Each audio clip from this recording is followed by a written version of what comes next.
There is one area in Washington, D.C.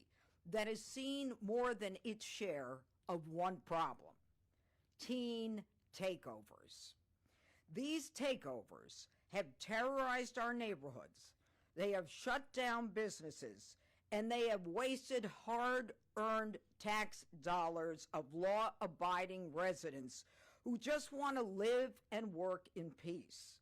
Those takeovers in places like the Navy Yard and Noma often lead to disorderly conduct, assaults, robberies, and fights. Mayor Muriel Bowser has repeatedly requested curfew zones and emergency measures, while the D.C. Council refuses to deal with the problem. And I'm going to say that again, where the D.C. Council that passes the laws refuses to deal with the problem.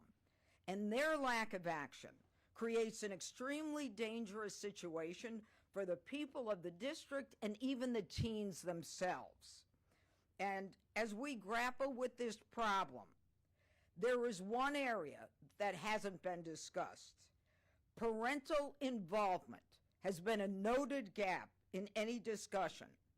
And I am here to say, as the United States Attorney in the District of Columbia, that ends today. Starting today, my office will aggressively prosecute parents under D.C.'s curfew law, and the specific statute that we will use is a violation of D.C. Code 22-811, and it involves contributing to the delinquency of a minor. This statute makes it unlawful for an adult to enable, facilitate, or permit a minor to engage in delinquent acts. The penalty is up to 6 months imprisonment. So if the evidence shows the parent knew, or should have known, or permitted, or failed to prevent participation, we're going to charge them.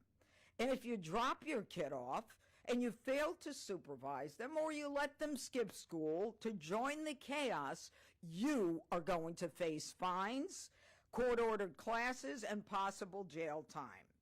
Penalties can be imposed even if the juvenile minor is not prosecuted. So a parent commits this offense if they permit or by insufficient control allow a minor under the age of 18 to violate a curfew.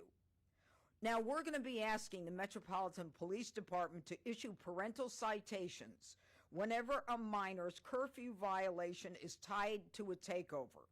We will seek to pair these citations with mandatory parental notification and court-mandated parental classes or family counseling as a condition of the resolution of the case. The shame of this is that we are protecting your children, the ones who may join a teen takeover out of simple curiosity, because you won't, because we don't want your child victimized.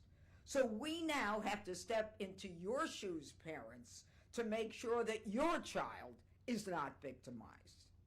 This doesn't require new legislation, folks. It's all there.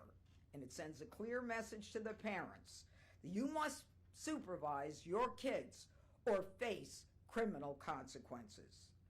Law-abiding taxpayers should no longer have to pay for parental neglect. And as we take back our streets, as you've heard today, there will be no excuses.